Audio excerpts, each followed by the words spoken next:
I think the exploratory quality of the late music fits our conception of art more.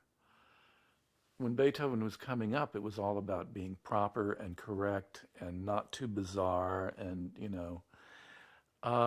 he'd put all that aside, but also they're modern in that sense of the exploring and searching quality they have, the sense of not settling down, and the sense of something that on the surface is sometimes almost inexplicable.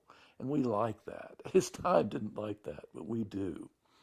Though he was also being heard by a new generation. I mean, Beethoven, I think, to put it something, Beethoven was not inside himself a romantic. He was a person of the 18th century in his sensibility, but his audience were romantics.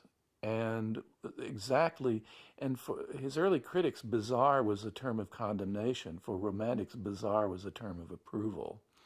And Beethoven to them was the epitome of the bizarre in music, and the inexplicable and the deep and the frightening and the marvelous and so forth and so on. These are all romantic qualities.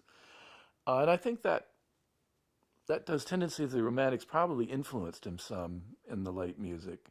He knew I think he read everything written about himself. So and let's put it another way: as an artist, there's what you consider yourself to be doing, and then there's what your audience considers you to be doing, which are two quite different things, sometimes radically different things. But there's also your own response to what your audience thinks about you, which comes back to you and sometimes inflects who you are or what you're doing.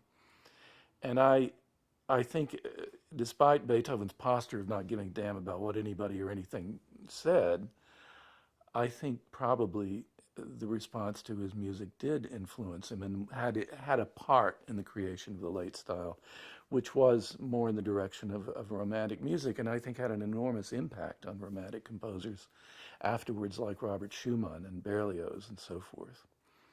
Um, and Brahms certainly came out of the Ninth Symphony when he first heard it as a young man, saying, "I have to do something like this," and that's one of the creations of the first piano concerto. And Mendelssohn clearly in his teens knew the late quartets very well.